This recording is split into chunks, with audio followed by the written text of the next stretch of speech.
Well, you know symbol, Mr. Carlos. Cheuka iwo kuno Mesia ndine chikumbiro. Check.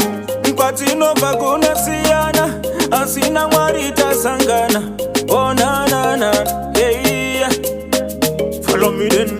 Inini ndiri mupanditi, ndauya kwamuri mufundisi, ndodawo mundidzidzise, ushokora Mwari ndipikise, umambo tuterere, maridzo yenyu ndaterera, ndafunga kutendeuka, ndatota bako ndisazoyeuka. Uya mubanditi uya, Mwari ndewe munhu wese, ende dzinopembera ngirozi, waiyadzoka mudanga, asi kuno kune mitemo iya yekwana Mozisi. Wani mukadzi mumwe tu fodya upute ende nguruve hatidye. Okay, koma basa ndakabata, zvose zvinhu zvandakatadza, Mwari vachandiregerera here, denga ndoriona here, mazedzi taimarova mukoma, masista taisimutsai mumakona, ndaigara ndiri jeri kuchawa kona, kungangata inotora makona. Denga rine ngoni dzinokanganira,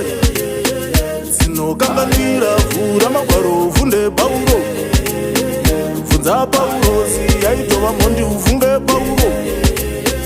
Nyangwe mambo Jesu vakagezwa tsoka nechipfeve vakatodya chikafu naZakeyo chinongodiwa chete reurura, unogona nenyasha reurura, denga unoripinda reurura, hakuna mutsvene reurura, unogona nenyasha reurura.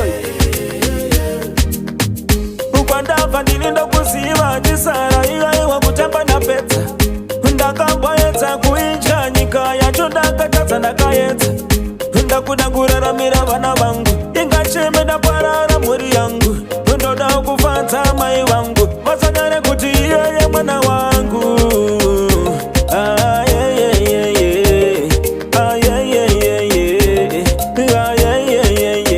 Follow me now.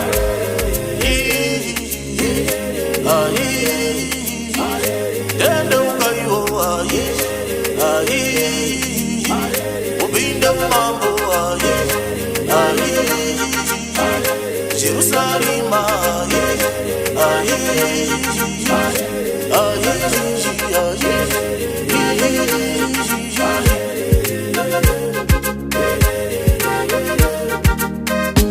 uya mubanditi uya, Mwari ndewe munhu wese. Ndauya mambo ndauya, Jerusalema kumusha, vachapembera Mesia, mwana adzoka kumusha.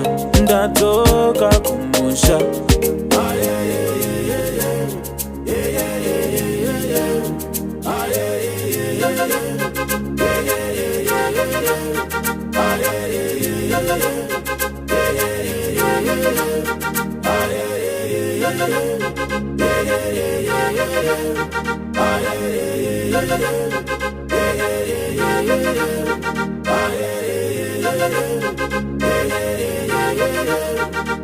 Simplex Music.